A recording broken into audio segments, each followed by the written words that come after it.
French President Emmanuel Macron is in China for his fourth state visit. The three-day trip is aimed at attracting more investment in France and to show up support for a ceasefire in Ukraine. President Macron met Chinese President Xi Jinping in Beijing. The two leaders held a bilateral meeting and agreed to push for more balanced economic ties and a non-discriminatory environment for businesses. Both leaders then addressed a joint press conference. Macron called for a more equal economic relationship with China and sought Beijing's support in reaching a ceasefire in Ukraine.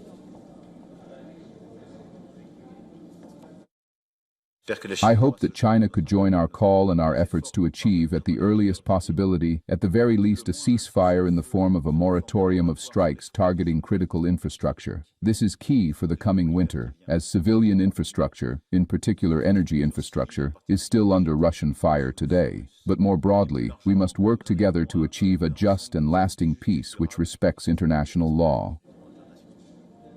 Chinese President Xi Jinping called for deeper cooperation with France and added that Beijing remained committed to promoting peace in war-torn Ukraine and Gaza.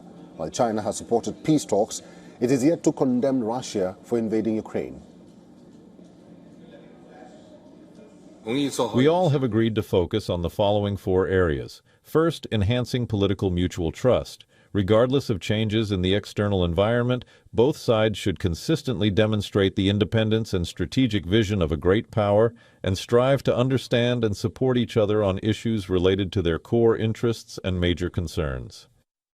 The French president also urged Beijing to work with a G7 grouping for more balanced, rules-based economic governance. The comments bear significance as France will host the G7 summit next year. The two countries signed 12 cooperation agreements and pledged to deepen ties across population aging, bilateral investment, nuclear energy, and panda conservation. Later, Macron met Chinese Premier Li Qiang and Zhao Leji, chairman of China's National People's Congress Standing Committee. The French president is now in Chengdu, in China's southwestern Sichuan province. This is Macron's first trip to Sichuan, home to giant pandas. France had recently returned two giant pandas loaned by China. The two countries have agreed to a new deal on panda protection.